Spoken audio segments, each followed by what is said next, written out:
All right. Hang on. Are we live? Vad säger så där? Yes! Yes! And it's working. Perfect. So welcome everyone to this very much delayed tech session on Twitch. Today we're gonna talk a lot about the technology and go pretty deep into visualizing a little bit the different debug modes we have to get a better understanding on the rendering. I'm gonna talk a little bit about the physics, and then maybe if we have time we can do a little on the audio as well, depending on what you want to see. So if you just if you have comments, Emil is in the chat to we'll keep an eye on the chat, and I'll show a little bit from the game at the same time. All right, so let's start off with the rendering. I'm gonna fire up. Let's do.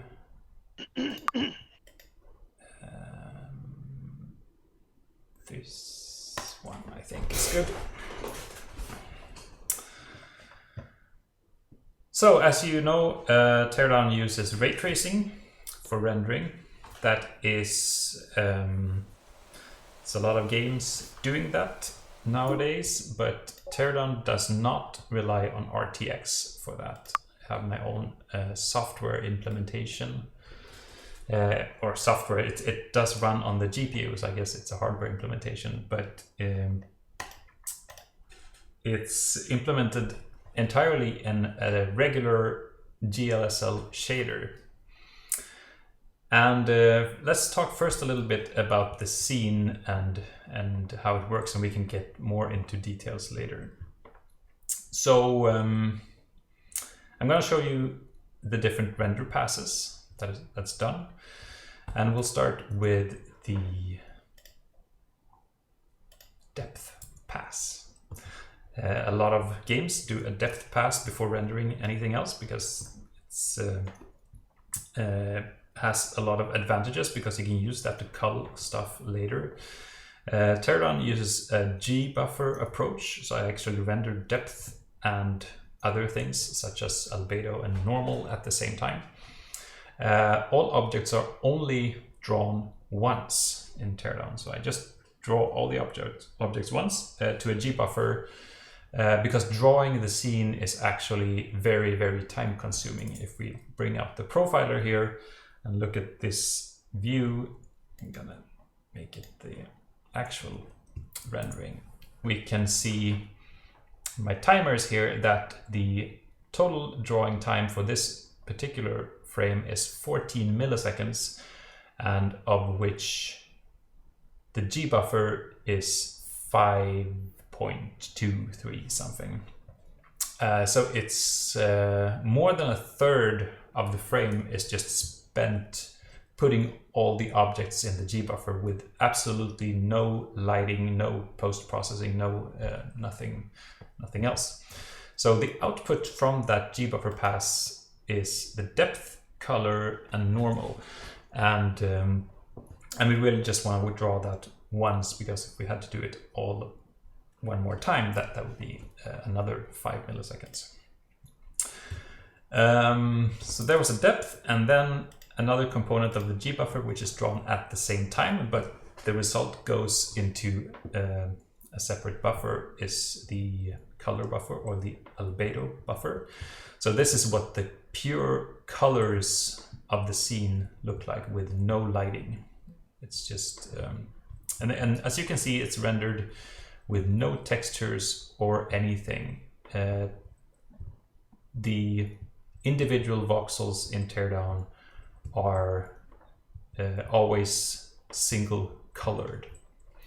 If you look at the ground here, you can see that it looks textured, especially from a distance, and it is actually a texture, but it maps one pixel in that texture, maps a 1-to-1 with the voxels. So a voxel always has just one color. but it could actually technically have slightly different colors on each side because of this projection of the texturing. So anyway, that was the color, and then we have the normal as the last component of the G buffer. There's actually one more component of the G buffer we can talk about later. Normals are drawn because they are needed for lighting, and it's also pretty standard. So everything in green here is pointing upwards, everything in blue is pointing that way, and red is pointing this way. And because objects can have different rotations, you can also see it's not, we still need full normals because these are in world space. So we need to have a full normal that can point in any direction, even though the voxels only have 6 directions. And then when the G buffer is in place, actually let's talk about the last thing in the G buffer, which is a velocity buffer, which basically records the motion of each pixel on the screen. And that motion is very important, not just for motion blur, which is the maybe most obvious usage for that, but even more importantly, it's used for the temporal anti-aliasing, which someone wrote in the chat right now. That's nice. So yes, Teardown uses temporal anti-aliasing. As you can see, that's why the screen is flickering, because temporal anti-aliasing, if you don't know what it is a way to do anti-aliasing by accumulating frames over time. And it's pretty standard nowadays, I think, in most engines. It's way cheaper than the previous anti-aliasing techniques that were used. And in many cases, I would say the result is actually also better. But it can result in flickering in sometimes. And I'm doing a couple of things in the engine to avoid flickering, but I don't think we should go into those tiny details here. Maybe I'll write that on the blog later. So there's also a separate buffer. I do a pass on the normals before lighting, which is smoothing them out a little bit. It's probably hard to see in this view, but if we take a look in the actual rendering, let's see if we find an angle here. Maybe when you played the game, you also seen it. Here, I think we can see it. Since the normals in the game are very sharp edges, I do a pass, just a post-processing pass on the normal buffer where I smooth out the normals a little bit based on a heuristic to get this. You can see there is a brighter line here at the edge, which wouldn't be there otherwise.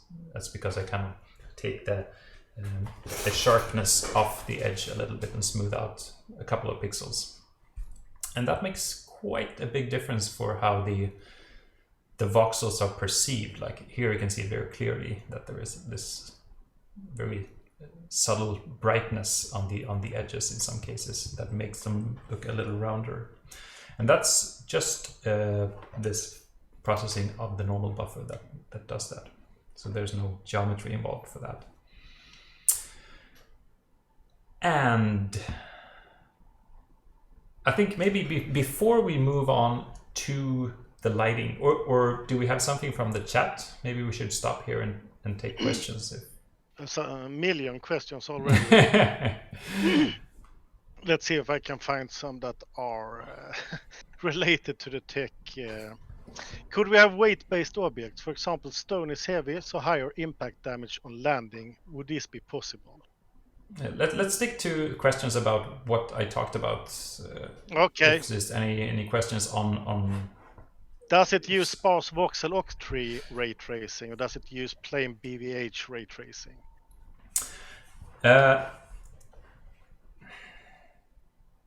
It's not...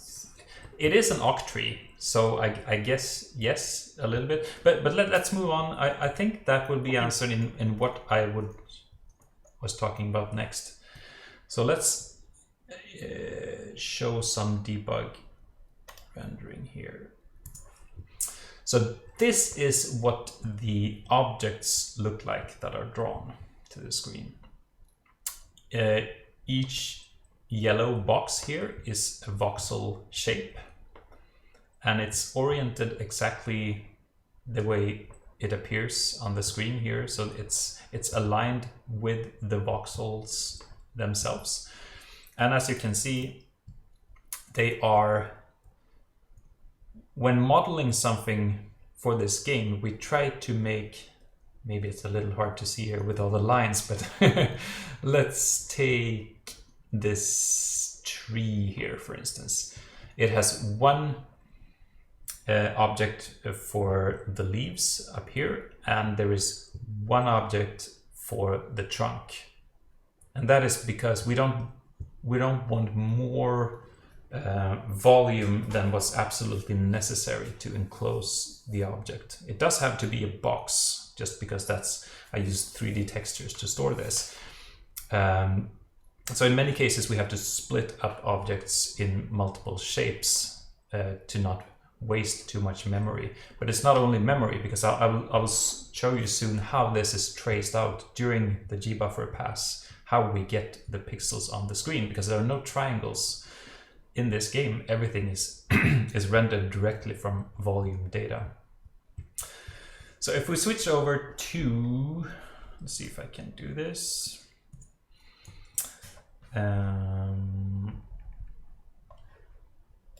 Here where I can sketch a little bit. So assume we have the eye here. And we have our scene with different shapes. I'm going to do this in 2D, but you can extrapolate that to 3D. Oh, the disappointment. Wait for next generation mobile devices here for the 3D version. So this is our frustrum here. So obviously the first thing that happens if an object is totally outside the frustrum, it gets discarded immediately and not drawn at all. And then for the rest of the objects, these are the yellow boxes I just showed you. They're all their own voxel volumes, consisting of from, I don't know, what would be a typical size, maybe 50 by 50 by 50 up to 100. It could be anything up to 1 million or 2-3 million voxels, maybe in the biggest ones. And the way they are rendered with the bounding box. These yellow boxes you saw, that's what's actually get drawn or fed to the rasterizer during the gbuffer pass. So translating this to 2D, we would draw this box here. Let's make it another color so we can see it. So this is what gets drawn. I actually draw the back face of each box. So in this case, we would draw these two. And as that gets rasterized to the screen, when drawing, say, this line here, we can trace out, actually, let's follow this ray here. It's going out from the eye. If we're rasterizing the pixel that's ending up here on the near plane. And we have an object that looks maybe like this. Let's see, we have voxels here.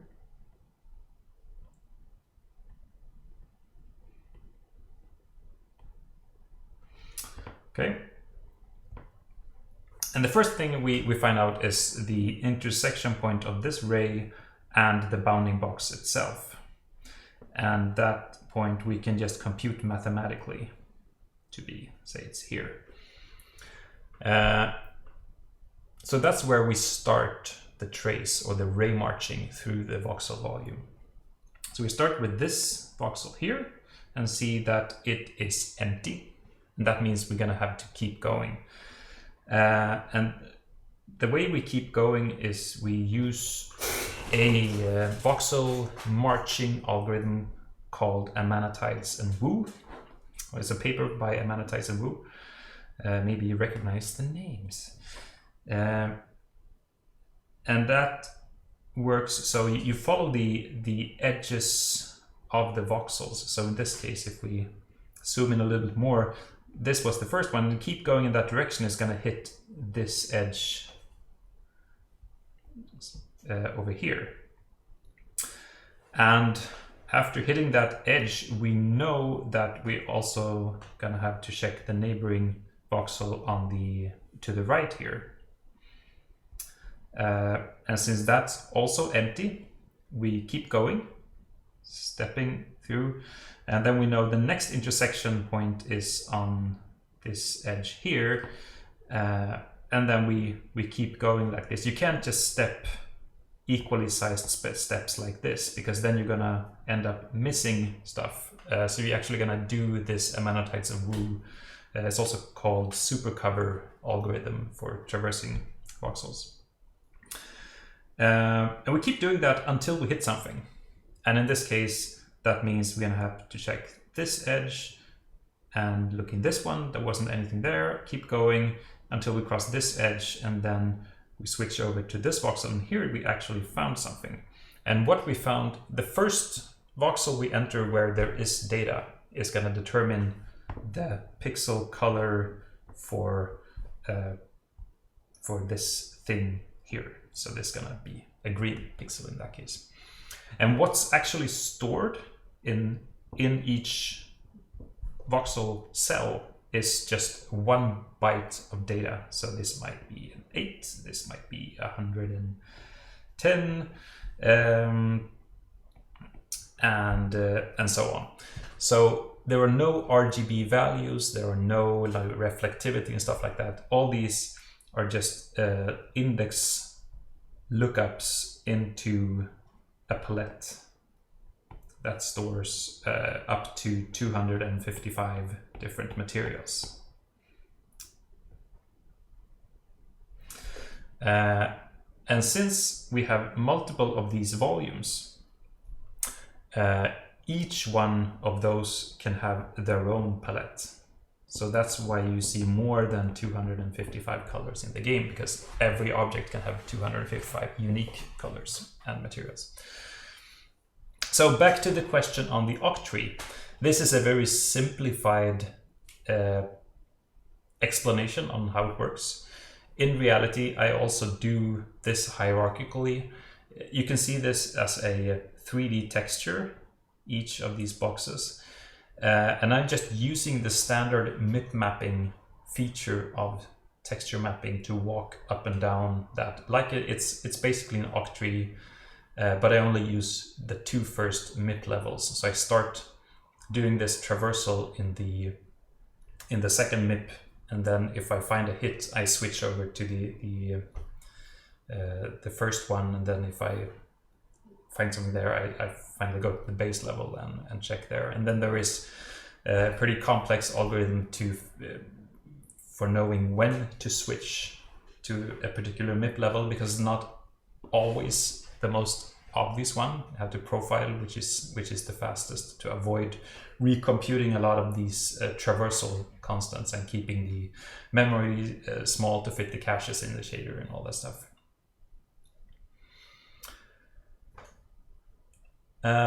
Was that very clear? Extremely. Good. Are there any questions on this part? Or Actually, I asked not anything particular. I asked people to hold on to the question for like assigned question time, because it's just streaming by. Right. So just to, if someone missed the context of this is just for getting the G buffer on the screen, the color of the objects, the normals, and the depth. So this is not exactly what's happening for lighting. That comes later. how do you transform the ray into the voxel space of an object? That's just a matrix multiplication. So it's, I mean, you know the transform of each of these, and you know the transform of the camera, so you just make that conversion.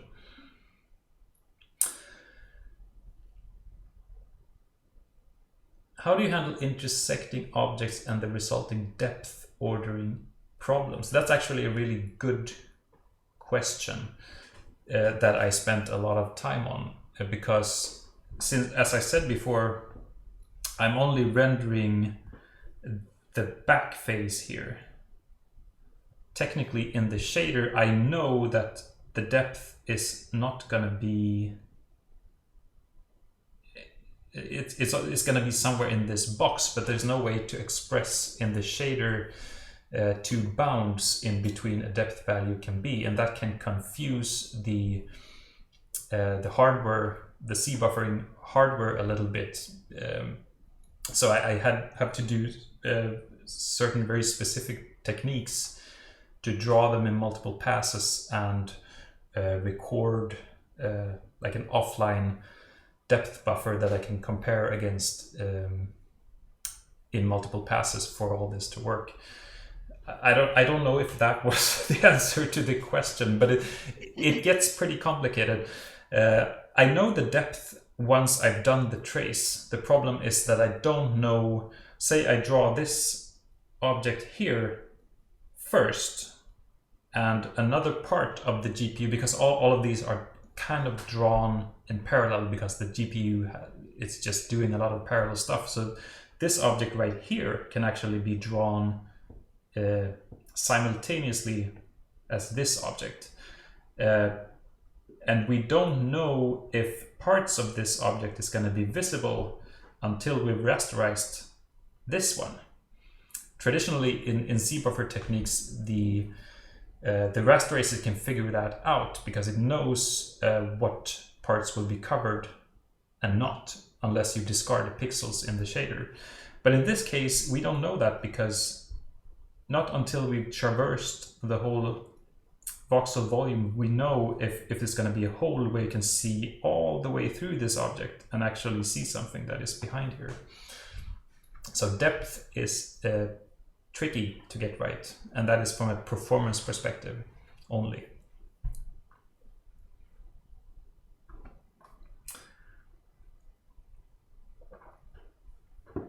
I think we should move on to lighting.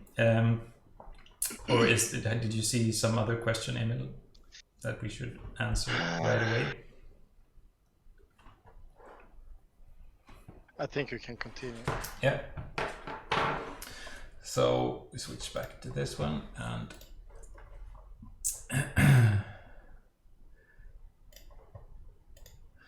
so now we have the one question yes. that pops up.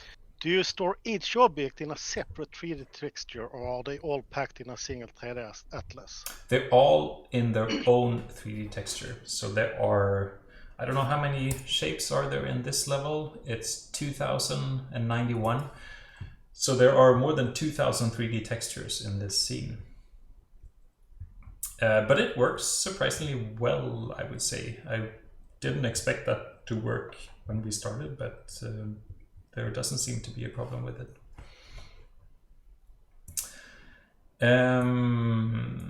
So now that we have the G buffer, we are going to work on the lighting. This is the raw output of the diffuse part of the lighting. And it includes both the lighting from the sky dome and the light sources. I wish I had a way to separate them here, but I don't actually have that in this debug view. But if we go over here where there aren't any light sources, so here you can see more just the sky dome lighting. And I think this is probably the key to why lighting looks pretty realistic in Teardown, because I use this skydome lighting for, it's also called it's like a mix between ambient occlusion and skydome lighting. What it does is to send out rays for every pixel. For this pixel right here, it's going to send a number of random rays out in different directions and see if they hit the sky, basically. So it is what we call real ambient occlusion and not the fake screen space ambient occlusion that you can see in a lot of games, which doesn't look very good. The rays I use for ambient occlusion and this lighting pass are, let's see if I remember, I think there's 32 meters, so they're actually pretty long. So that's also why you see it gets much darker under the trees here. And also indoors, that relies entirely, now we actually, let's fix the lights here. It actually gets pretty dark. Where is that light? It's magic.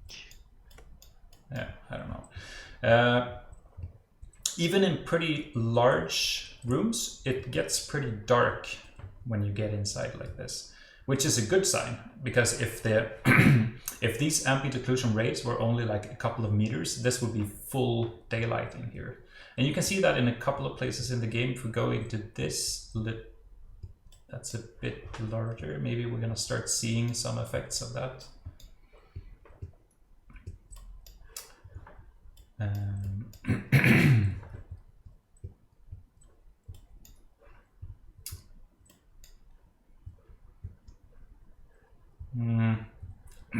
Hard to say, but I think the most noticeable place in the game is this very large excuse me, warehouse on the Hollow Rock Island map. There we can definitely see some that it's much brighter than it actually should be in there, because the room is just bigger than the maximum distance of these light rays that I use for checking.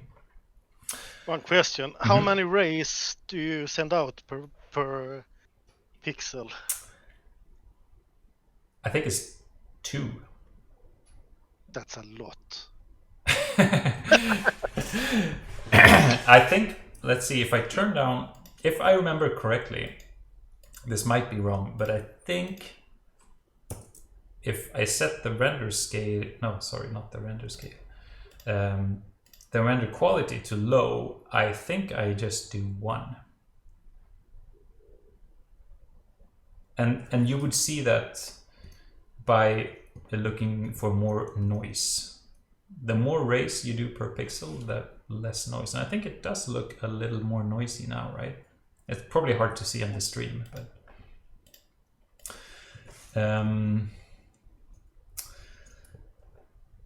so the way we send out these rays, I mean, the technique is super simple.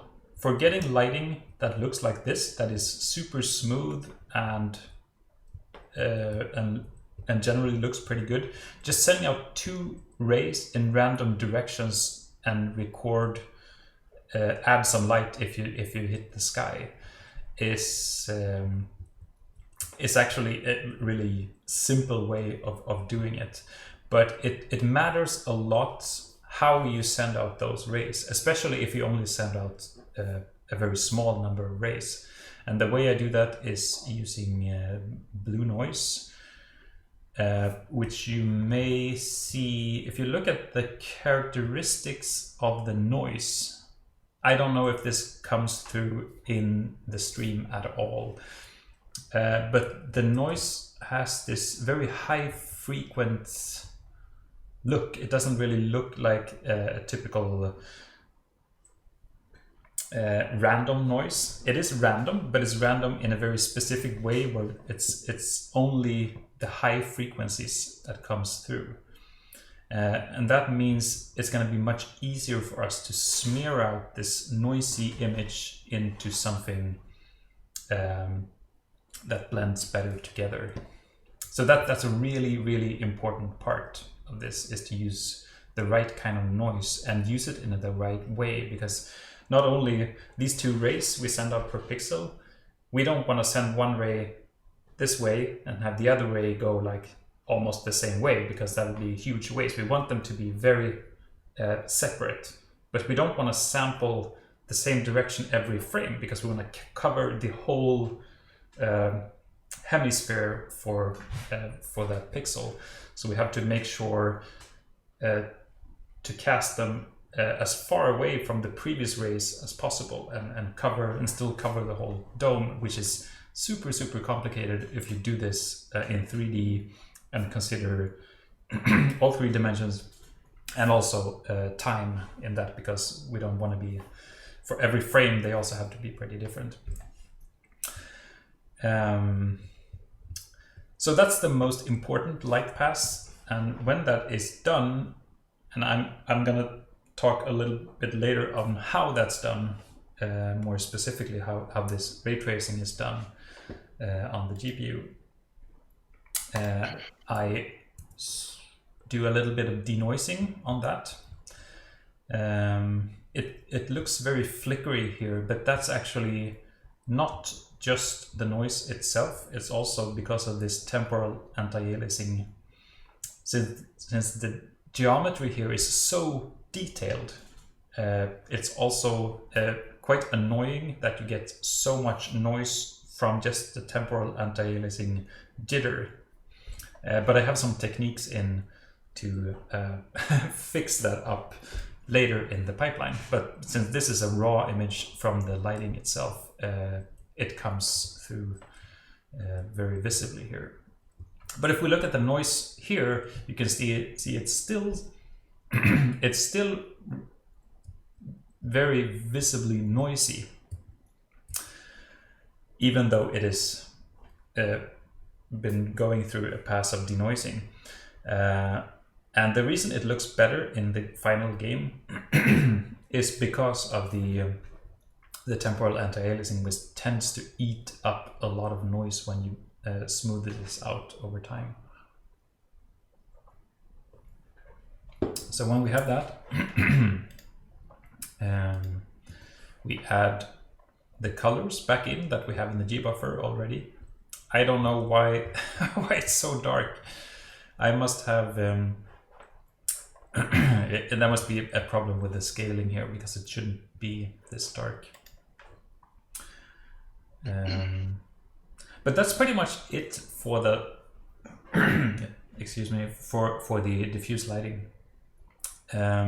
All the magic happens in this pass, and then there is some denoising and just mixing it with the diffuse colors. And then the second part, important part of the lighting, is the reflections, which is done very much the same way, just casting rays. Dennis, I'll sneak in a couple of questions. Yes. Which I think is relevant to the ray tracing.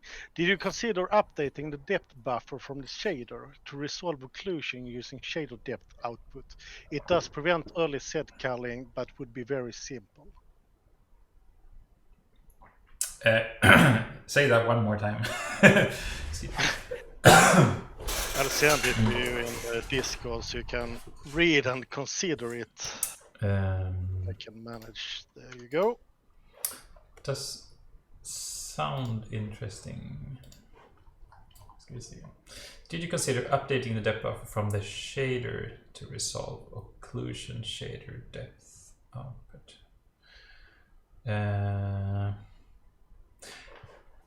That is not possible. That's what I want to do, but at least in OpenGL, I didn't find a way to do that. I think I actually had contact with someone at NVIDIA about this, and they suggested a method that I haven't tried yet. So there might be, it's technically a very good idea. I just didn't find a way to implement that yet. But Send me a message on Twitter if you know exactly how to do this, and I would be very interested. And here's another one.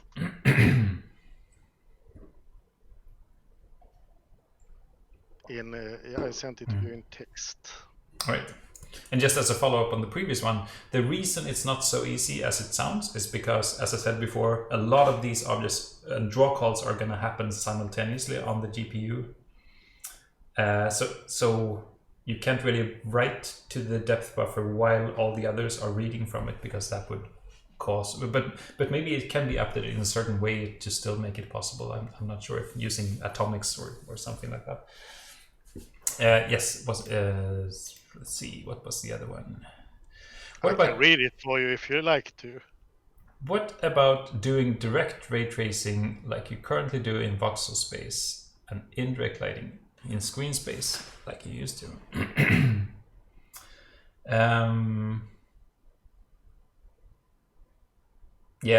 The screen space lighting I was experimenting with early. I don't think it's a good idea to use that when I have the option to do it in voxel space, because there are just advantages with the voxel space. It's so much faster and the results are so much better. The screen space ray tracing had a lot of problems, and it also required the scene to be rendered multiple times, and it wouldn't really work.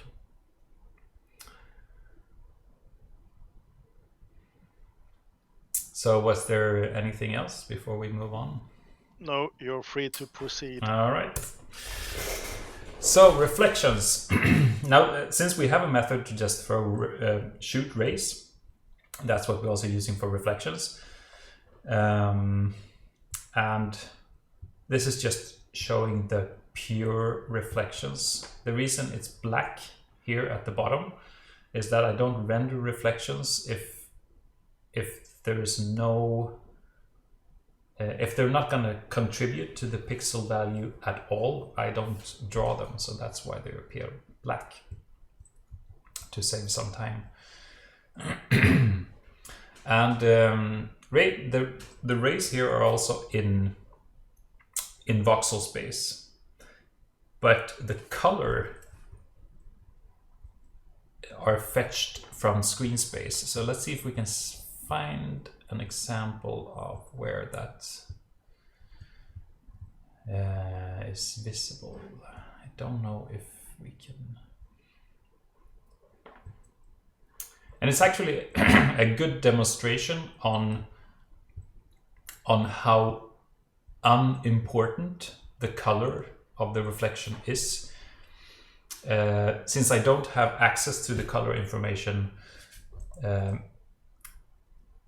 most of the reflections are just going to be black, which is then not really reflections technically. It's more like a specular occlusion.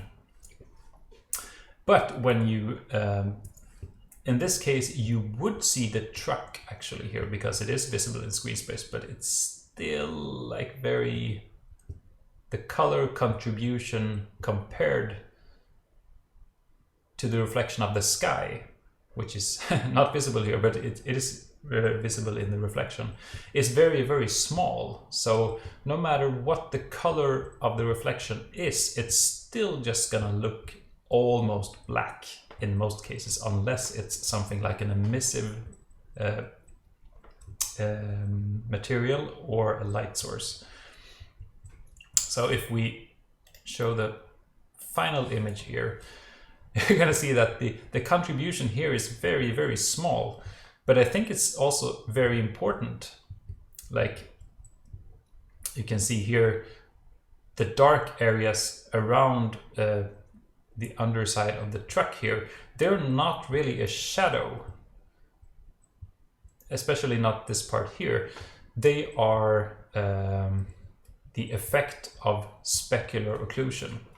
So I think specular occlusion is very, very important for a realistic look of the image, and it's also one of the things I I miss in a lot of renderers. Like people don't consider it as important as, say, direct shadows from light sources or other types of shadows. But I think specular occlusion is very, very important to get these contact darkenings.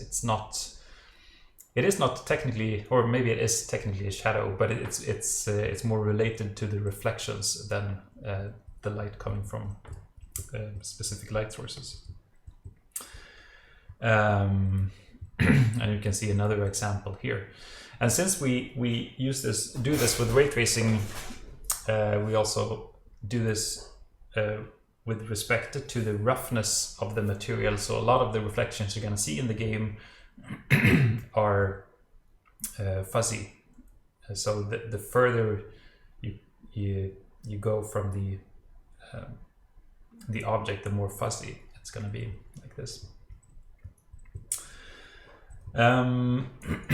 So that was the reflections. Maybe we should pause here and show how that is done. Or did we have any questions on that? You're welcome to type your questions. Did you do any experiments with voxel cone tracing? No, I did not. I don't think it's... maybe it would work. It probably would. But I just don't see them. I'm personally much more interested in ray tracing and using stochastic methods to do the soft shadow thing instead of doing the cone tracing. So let's see, let's switch over to this one. And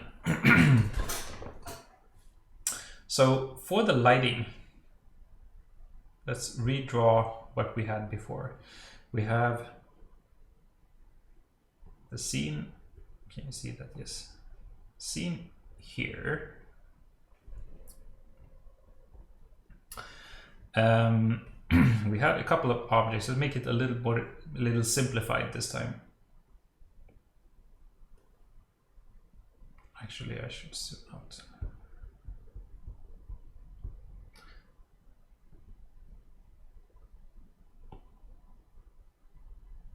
So here's our scene, and just for the sake of simplicity, say we have 2 objects in it, or maybe just one.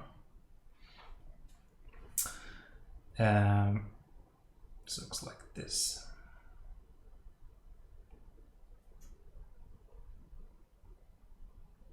It's kind of strange voxels, these. Okay. Yeah. Okay, so this is what the object looks like. We have some kind of bounding box here. This was the yellow boxes you saw in the scene. And then we have, the reason I was drawing this scene boundary is that in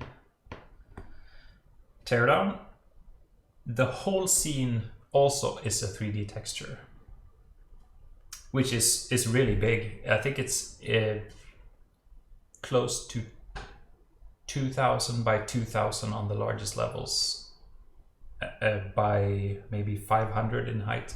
So it can be up to almost a gigabyte in size, because it's only 1 bit per voxel. So I can actually fit 8 voxels in a single byte, because I don't store anything in there. I just want to know, is there something here blocking light or not? So I can do that with a single bit to save a lot of memory. So this is also a voxel volume. It has the same resolution as the objects, but it's not necessarily oriented the same way. So this one is always oriented in world space because it's only 1. And then we have a lot of rotated objects in that space, but they have their own individual rotations. So what we have to do is to translate this rotation into this one. And the way that works, it's actually done on the CPU.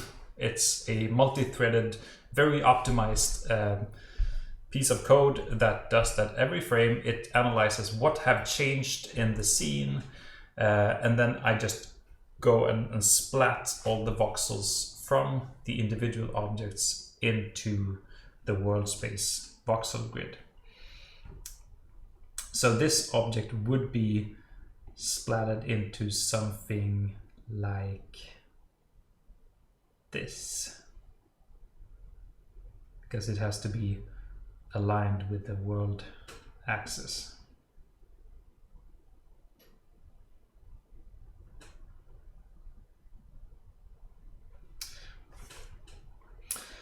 So let's see if we can show that. So we have two versions of it. One is the object which is drawn to the G buffer, and then we have the what I call the shadow volume representation, which is a realigned and converted version of that is always axis aligned.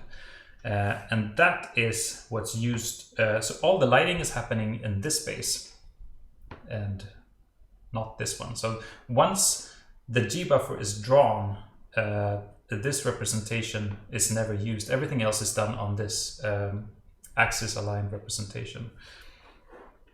Other than that, it's pretty much the exact same method as I'm using to draw the G buffer. So starting a ray here, say,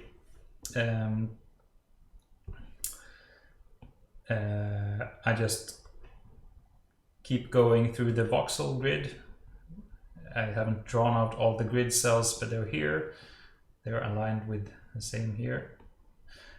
Just keep doing exactly the same thing, checking for edge intersections and moving this one, that one, this one, and that one. And then we found a hit, and then we know this ray actually hit something.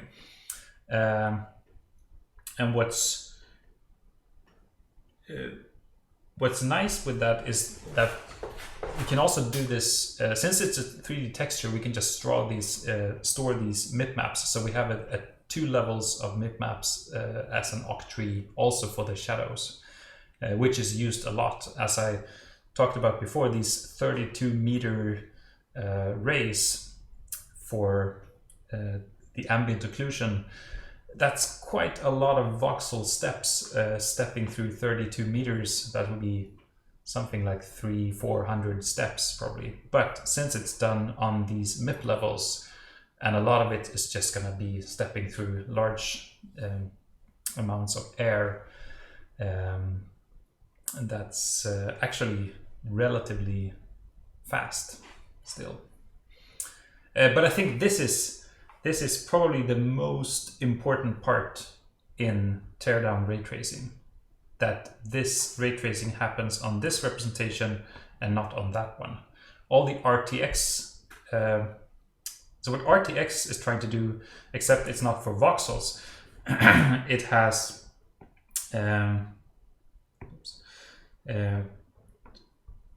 it's a lot of triangles like this.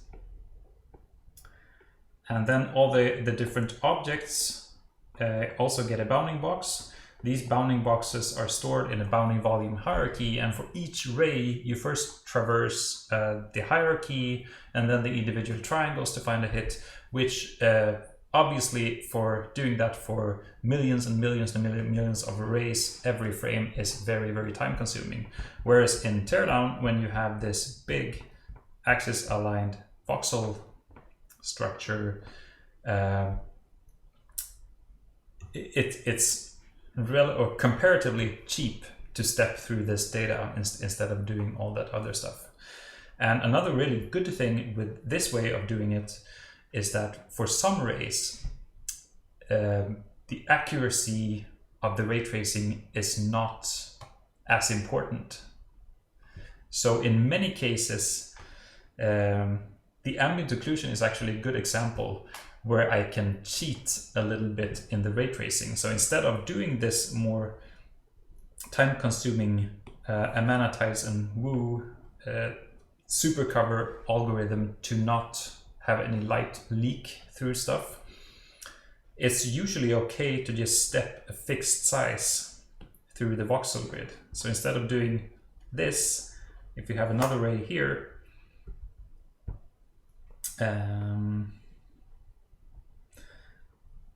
I can, this was the ray, I can just step like this, the fixed steps. So maybe instead of checking 20 different voxels, because if I do the supercarve algorithm, I would need to check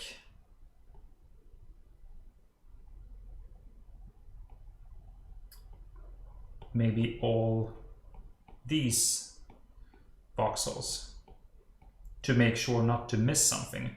Whereas doing it more sparsely, I could technically miss something. If there was something here, I would miss it. But since it's just an ambient occlusion ray, and there's lots of rays and they're randomized, so if you run into a small problem like that, it's not going to be too visible and ruin the image. But for the G buffer, that wouldn't be an option because you don't want to have random holes in your objects. So that's how the ray tracing works. Any questions? I think it's all obvious. Yeah, good. And super Good. clear. Please, if you have any questions, go ahead.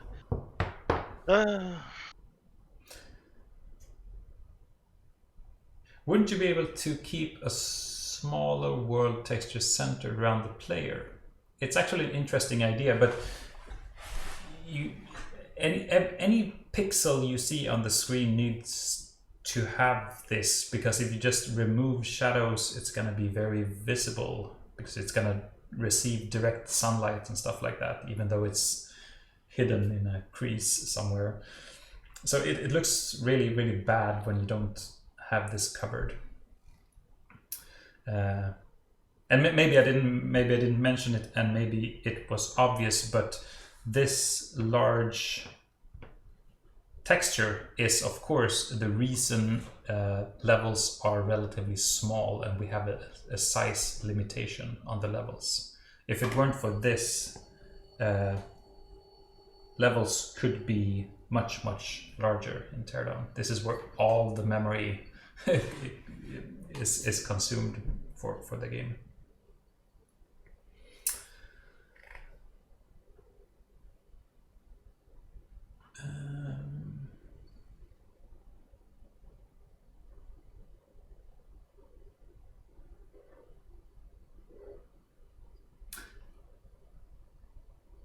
Do you always end up at MIP 0, even for ambient occlusion,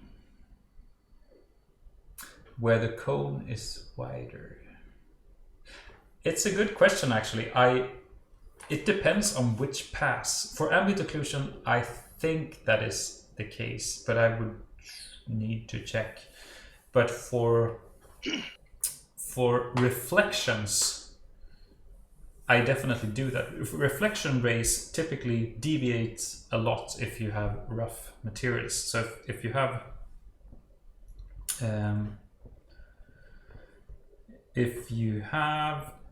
a reflection like this, incoming light here, and then out goes an array like that.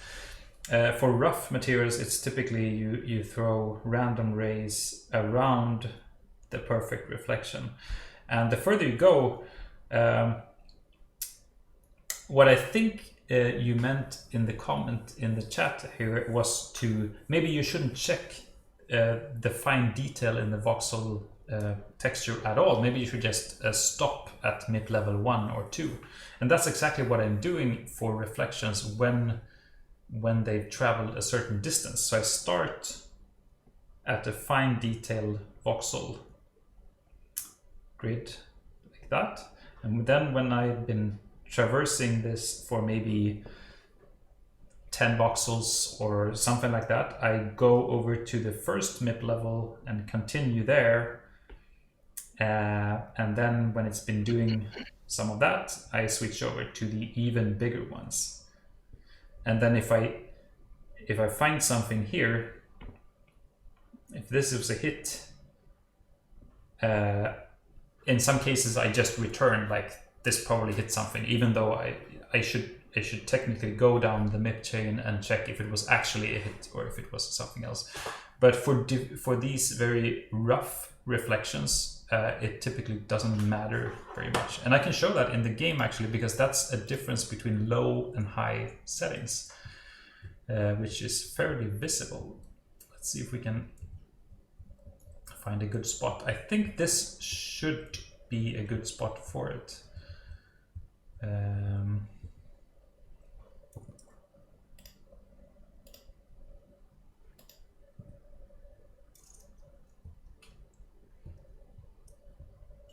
Maybe not.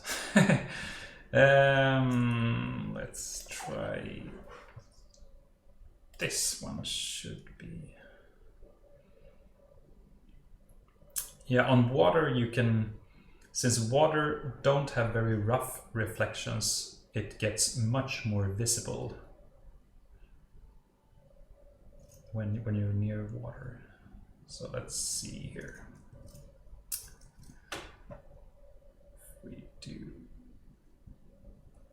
If you look at this here, and we switch back to high, you can see it gets much thicker when we go to low.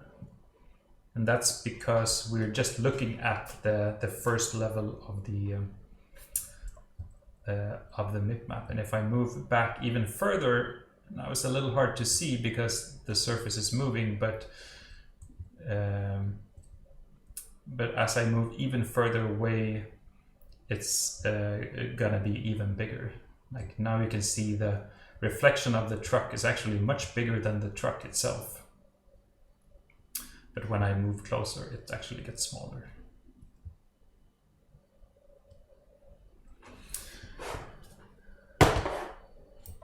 So let's see, did we have any other questions? Did you? No, I think you're fine. Yeah.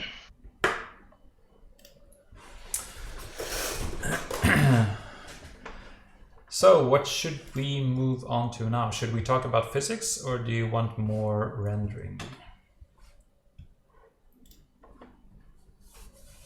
First one to say, yeah, rendering.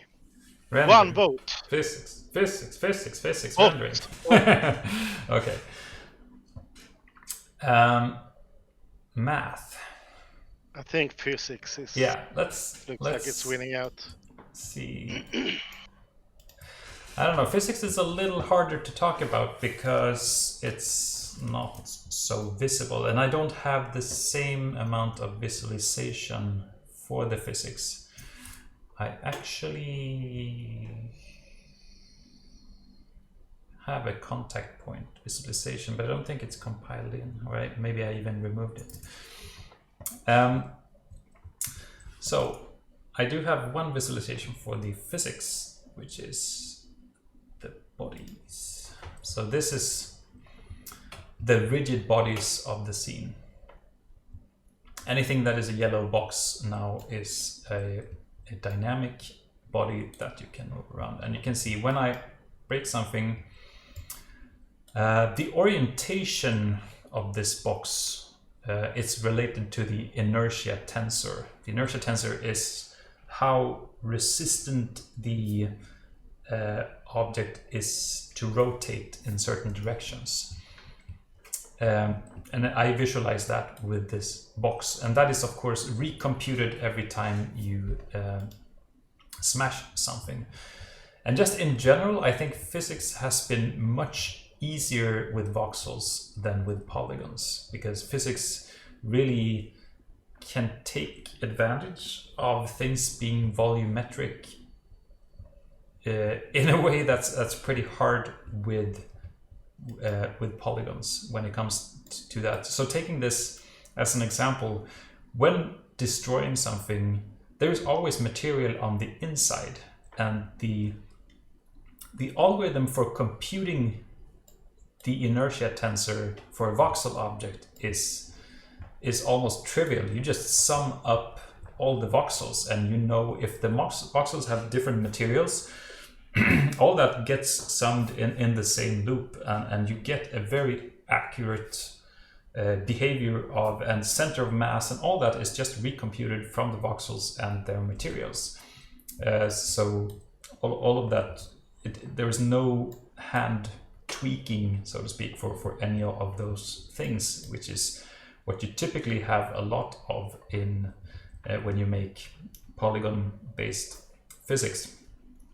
Because since you only have the surface representation, you don't know how it behaves, if it's hollow or if it's solid and stuff like that, whereas in voxels that just works.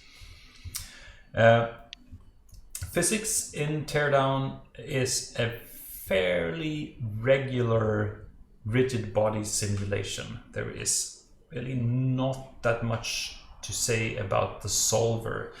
It does have a few things that it does very differently from other stuff, and one, I'm not sure how technical I should get here if we have any physics coders watching, but one very common performance bottleneck in physics is when you have all these contact points. That's when you do collision detection, detect something is close enough to generate a contact point, all those contact points get sent to solver that makes sure they just don't to stop the motion, so they can't move towards each other. And if they already started moving inside each other, you push them out and stuff like that. So one common thing that's takes a lot of you put a lot of effort in that in physics engine is to manage these contact points and pairs, because you typically need to track these contact points over time to make the simulation stable, and that has to do with something called warm starting or friction correlation, and if you haven't done your own physics, then you probably wouldn't know what that is or why it's important. But in order to make something actually not, if you have a pile of rubble and you want that to actually fall asleep and not just lay on the ground jittering forever, that's actually quite important. And for Teardown and for the solver I'm using here, I actually don't have any such pair management. There's no state in collisions or what's between two objects. The only state that carries over to the next frame is in the bodies themselves, which I think is a novel way to do a physics solver, but I'm not sure. Maybe someone did that before. And that has some consequences that you can see in the game. Typically things are really stable if you stack them like this. It can handle huge number of objects because you don't have to do this correlation. It gets really fast. And also the voxel collision detection generates an absurd number of contact points. So it would be very, very tricky to track all those. And since everything supports full concave collision detection, typically collision detection only works for convex objects, whereas when you do it like this with voxel collision detection, they can have absolutely any shape they want. And that also would have consequences if I were to do traditional pair management, because that usually relies on a convex intersection area between the objects. So anyway, where this goes wrong in the game, I'm gonna see if I can visualize that. Some of you might already have seen that. If I try, let's see if we can.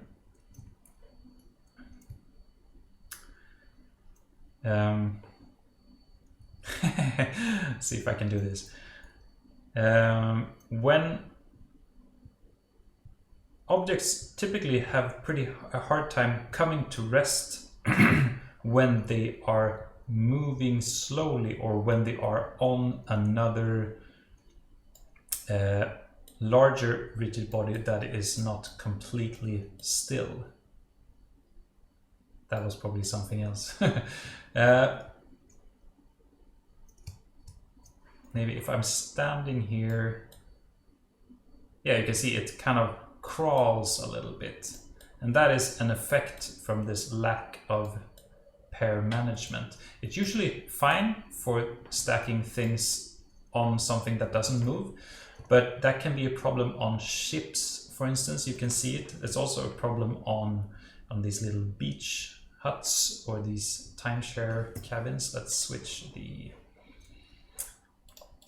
I think the sandbox version still has the outermost cabin intact. Someone destroyed it.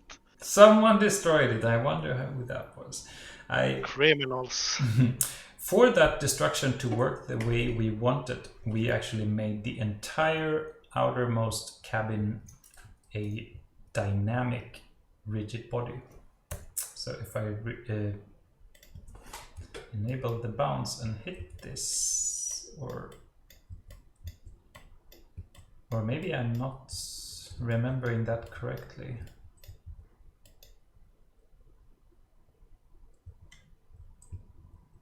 Yes, it is. So if I hit it, you're gonna see it turns green and then it falls asleep again and goes to blue.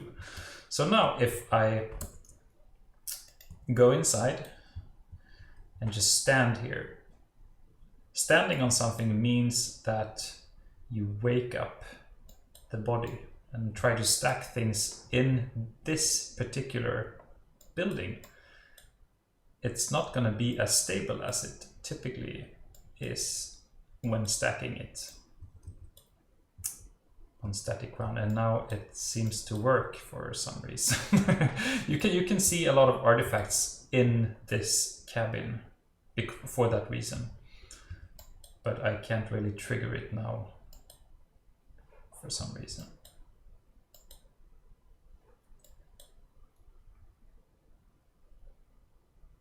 Anyway, I think the most unique, as I said, there's not so many things that are special about the physics, other than that there is a lot of it and you can actually destroy stuff.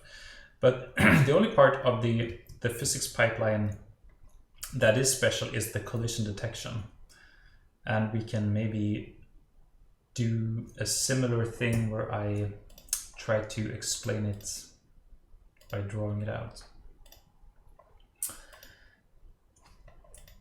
So I move over to this one and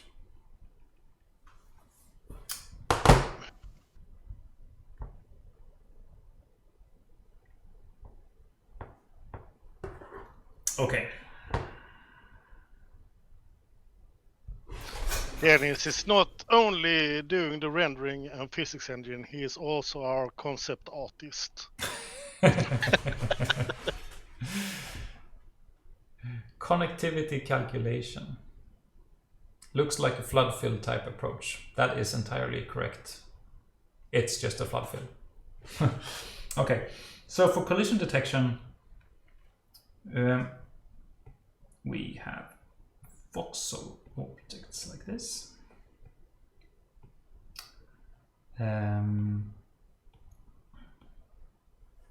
Let's make another one here.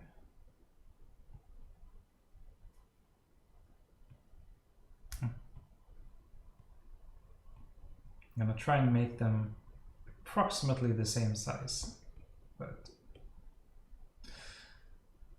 that didn't really turn out well. Maybe I can rescale it a little bit. Yeah. Okay, so we have two. Why didn't that work? Technology. Yeah. No? Why?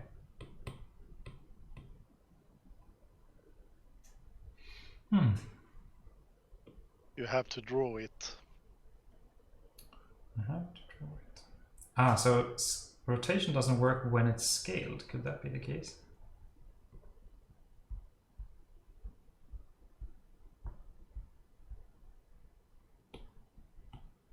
No. Then I don't know. Okay, so let's. I wanted to show the rotation here, but oh, it's the other handle. Got it. Of course. So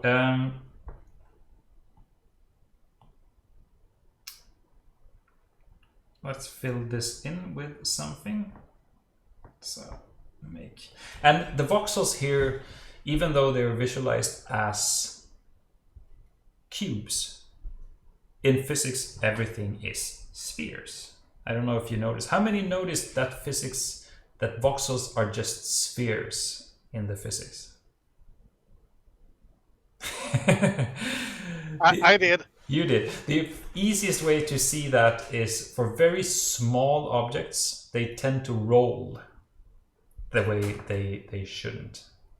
Not even after 20 hours. That's good. Okay, so in the physics, the voxel objects looks like this. So let's make a voxel object here.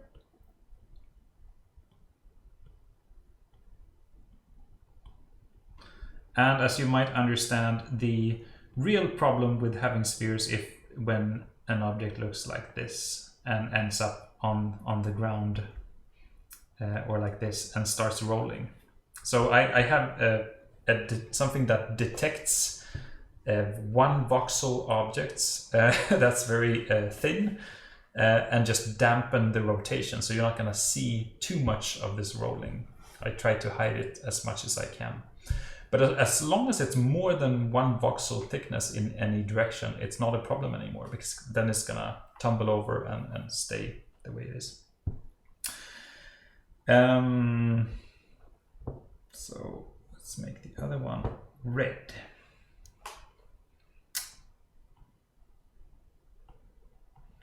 And can have maybe a shape like this. And then we want to see if these collide. And this is where I want to rotate stuff, because then you can see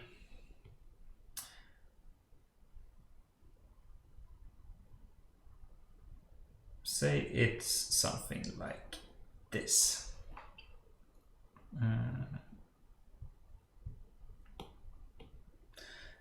And normally in collision detection, you have convex objects and you do a search algorithm to find the two closest features. And when you have the features, you have an algorithm to clip them to generate contact points according to, and then you reduce the number of contact. It's a pretty complex thing. Collision detection is really hard. And on top of that, you also have all the floating point precision errors, and it's a total mess to work with, and especially with destruction. If you're going to do procedural destruction with polygon physics, that's insanely hard and not very fun, because it just breaks down in so many corner cases that makes it super hard to work with. With voxels, on the other hand, almost none of that exists, because voxel objects can have, since there can be voxels anywhere, they can have any shape. There are no restrictions on convexity. There's no search. There's basically no search, because when I want to check something, if I want to check if this green voxel here collides with something, I can just transform this position into the see which voxel does that correspond to in the other object, in this one. And in this case, it would be this one, right? It's in that grid cell. And the only way that can collide with something is if there is voxel data here, or since we're not doing since it can technically mismatch by half a voxel, we also have to check these neighboring voxels. But as long as something is not moving too much, those are the only places I have to check for collisions. There's no searching. If you want to see if one voxel collides with something in the other object, it's pretty immediate. You just go in there and look if there's data, and if there isn't, there's no collision. But on top of this, doing this for all the voxels would be pretty time consuming, because as I said, there could be like 1 million voxels per object, and doing like 1 million by 1 million, that would be, I had to wait for hours for that to complete. So we have to prune this somehow, and you could do it in a more hierarchical fashion. I'm not doing that actually. You could use like this MIP mapping technique that we did for graphics, but instead it actually ends up not usually being that many voxels you have to check, because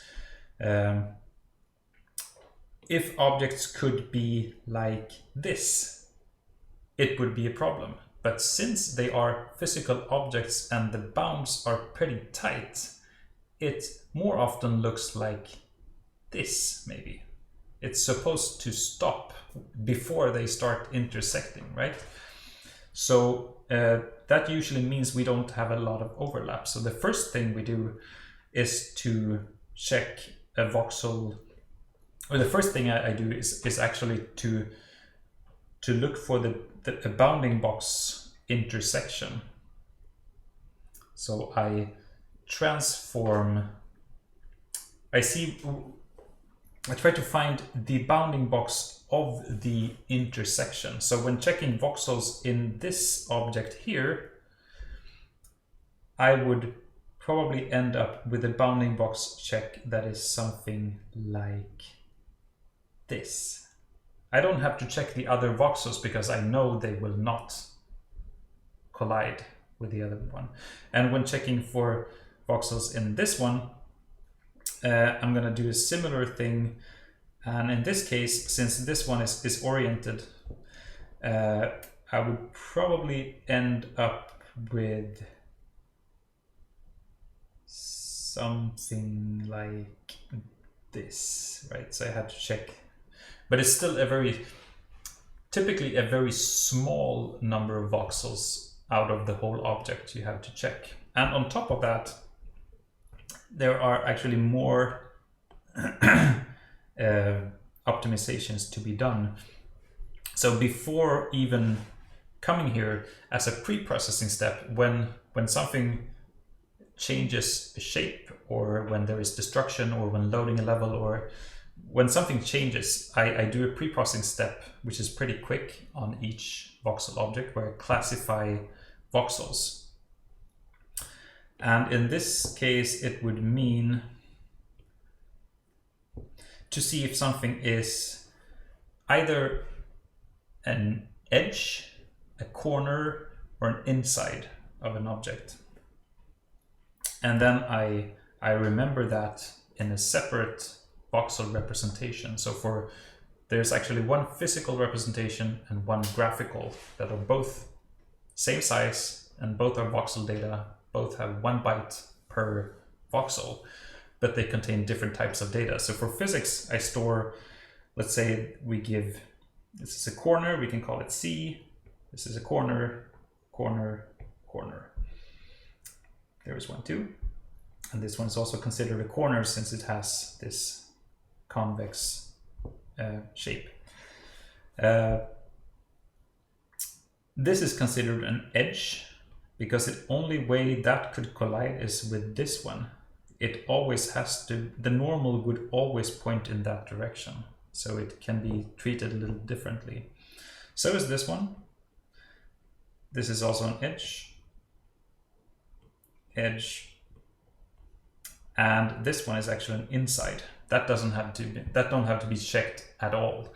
And for this is a pretty small example, but in most large objects, most of the voxels are going to be like this. If you have not thousands, but maybe 100 by 100 by 50 voxels, and it's more or less solid, it's going to be a lot of those inside voxels, and they're very cheap because they're not processed at all. So classifying the voxels like this, and then we do the same thing on this other one. So it's a corner, corner, corner. All these are corners. There's an edge, edge, edge, and an inside. An edge can never collide with another edge, so they don't have to be checked. So when I check, when checking these edge voxels in the green one, I only have to check. Oh, maybe I'm saying this wrong.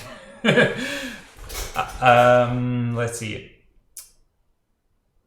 For the corner ones, I have to check for all corner and edge in the other ones, and then I have to do the opposite thing. So I take the corners in the other and check for corner and edges in the first one. For edges, I actually don't. Maybe I'm remember this incorrectly, and it's also different in 3D than in 2D. So I actually have one more classification in 3D, which is face, and face cannot collide with face, but I have to check edge against the other edges. Sorry, this got a little confusing, but you get the idea. I'll probably write up the details on the blog, but the main idea is that I classify the voxels as a pre-processing step, and there are very much fewer checks than you would think. So typically, if you have face voxels, like, maybe it's easier to see as an example here. If we go into this one,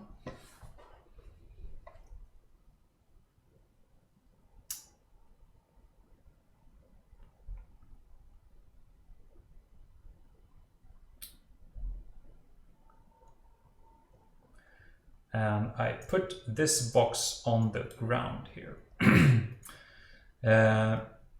This box was maybe a bad. Let's take this little bigger one.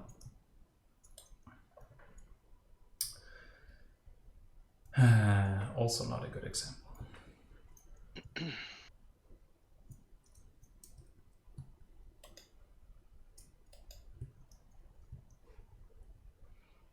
I'm gonna find an object where this is easier to see. Actually, let's take the container. The container is a good example. It has, assuming the underside here is flat, it has maybe 20 by 60 voxels touching the ground. So that would be over 1,000 contact points if you generated one for every voxel. But since these voxels here are edge voxels, not anymore, there are only 4 corner voxels in this entire container, and that's the 4 corners that is close to the ground. Then we have 4 over here that's just discarded because of the bounding box test. For doing the collision detection against the ground here, only those 4 voxels are actually checked for collision against the ground. So there will only be contact points at those 4 corners. And since these are all face voxels, there are no edges, no corners, they won't be checked against the container at all. So this classification helps a lot with checking collisions, and that's kind of the key to making it run at this speed. And then I think it would probably be possible to add some hierarchical thing on top of that, but we'll see if maybe I'll experiment with that a little bit. Where it gets harder if you have something like this. Let me shoot off a little bit here. So I'm trying to keep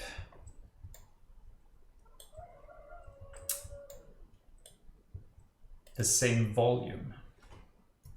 I'm gonna be a little careful and just shoot off. Yeah, something like that. And we look at the shapes here. We can see that this is still almost as many voxels as it was when I started, and so is this one. And now I put them in like an evil configuration, like this. Physics do not like this, because here we have a lot of overlap, a lot of empty space, and a lot of voxels that are both corner and edges, and they need to be checked against a lot of other voxels in the other object. So when things look like this, some of those beautiful optimizations don't really do that much. They really aren't that useful anymore. And that's also why you can see a big pile of rubble usually slows things down quite a bit, and that's precisely for that reason. Questions? Yes, I wrote down a couple that might be related. I noticed that performance degrades when large objects are moving or small objects are moving rather quickly. Do you do anything like shapecast along the trajectory, or is this a side effect of something else? I do a shapecast along trajectory, and that could be a whole other hour worth of talking and trying to sketch things on my iPad, which I'm obviously not very good at. But it's a continuous collision detection is super. If regular collision detection on polygons is hard, doing that continuously is a nightmare. But in voxel space, there are actually a lot of things you can do that makes that very easy by doing it at more discrete steps. Since everything is voxel, we have actually a safe distance. We can do this in smaller iterations. And everything is done with continuous collision detection in Teardown. You are sometimes gonna miss collisions anyway, because that's just the way it is. But in most cases, it's actually never going to, just because it has a high speed doesn't mean it will miss something. If it misses something, it's gonna be because of something else. Typically because the solver didn't manage to fully resolve a collision because there was a lot of weight differences or other things. But yes, there is CCD on everything. A clarification here on that question. My question is about physics. Is that someone in Discord has been looking into performance leak where a lot of stuff being sledgehammered down into nothing causes really severe slowdown even if there is no rubble left. But burning it all down doesn't cause the same slowdown. That's interesting. I'm very aware of this thing.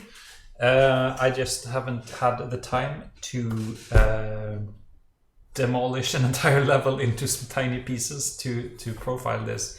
I'm pretty sure I can do something about it. I would assume it's just a lot of debris that somehow don't get removed or don't get recycled, or maybe the shapes get removed and the bodies still live on, or I'm not sure, but I'm pretty sure it's fixable, at least. It used to be like this for fires, and I fixed it for fires, so it should be it should be possible to do something similar.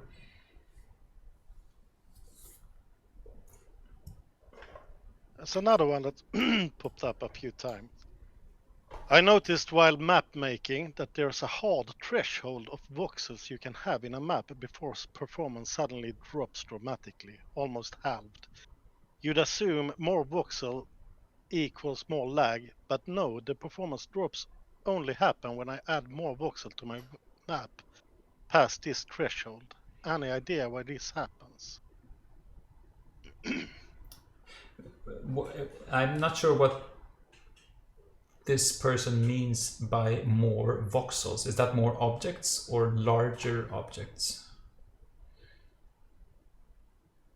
Awaiting clarification.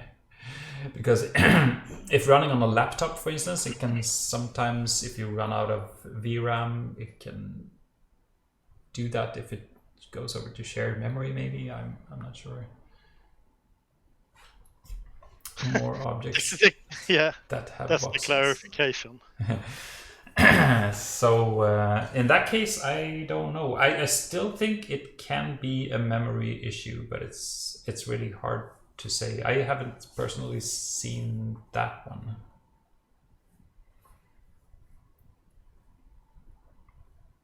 I'm curious, how large is large? Or what is this threshold?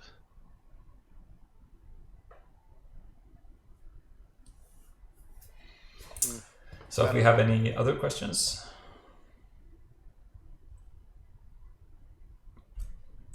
So I see people talking about the bending of pipes, and that is just joints and rigid bodies. There is definitely nothing, no soft body physics or something magic to it. It's just 7, 8 rigid bodies and joints. And there's the flood fill question again. It's just a regular flood fill. There's absolutely nothing special to it within an object. But then the hard part about detecting if something breaks and should fall off is not within the voxel object itself. It is how it's attached to other voxel objects. As I showed you before, the trunk here and the top part of the tree are 2 separate shapes. So if I break this in half, this part, this little stump, should stick to the other shape. And that's a whole different level of traversal. And that's also the reason you can see large buildings hanging in the air, because technically I would have to search through the entire map to make sure that something isn't connected. So I just have a hard limit of, I think, 15 meters maybe in each direction. Or is it 10 meters in each direction and 20 upwards and downwards? I can't really remember. And if it's still didn't contain the chunk that you shot off within that bounding box, then I'm just gonna assume that it is connected somewhere else on the map, which is not always the case if you break something really, really large.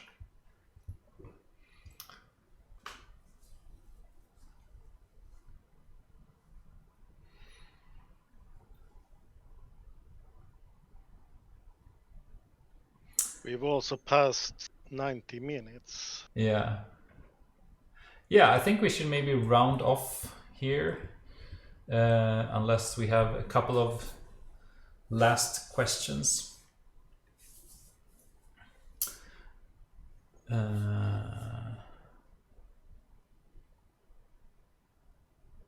Why don't trees burn? It's a pretty good question.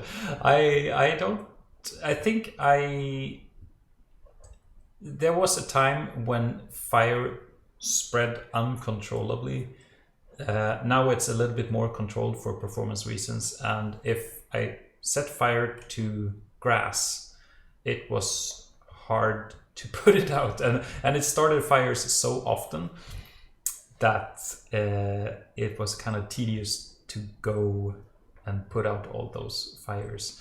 And the leaves on the trees and the grass is the same material. But maybe I should give it another go. Maybe it's a good idea. Some questions about fluid simulation.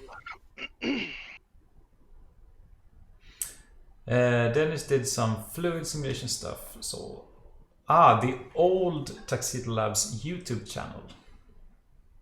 Yes, that was 10 years ago, and it was actually not voxel based. It was a particle simulation. I don't think fluid simulation in this world is really realistic, considering we're already consuming a bit more computational power than we should. So adding fluid on top of that's probably not a good idea. But some of the the smoke, especially the extinguisher, actually uses fluid simulation or fluid dynamics to compute the motion. So, and that is actually based on the same techniques that were in those 10-year-old videos. So some of it is actually in there.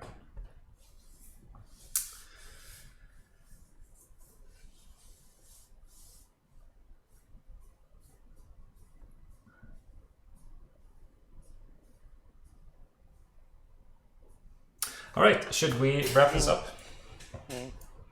So thank you very much for watching. I didn't have a lot of time reading the chat, so if you felt like you had a question that didn't get answered, you can always reach out to me on Twitter or so, and I'll see if I can answer it. I will also put a lot of these. I'm now writing a series of blog posts on my blog.tuxedolabs.com. So a lot of the stuff I talked about tonight is gonna show up on the blog in one form or another. So keep an eye out for that. All right. Thank you very much. Bye. Bye-bye.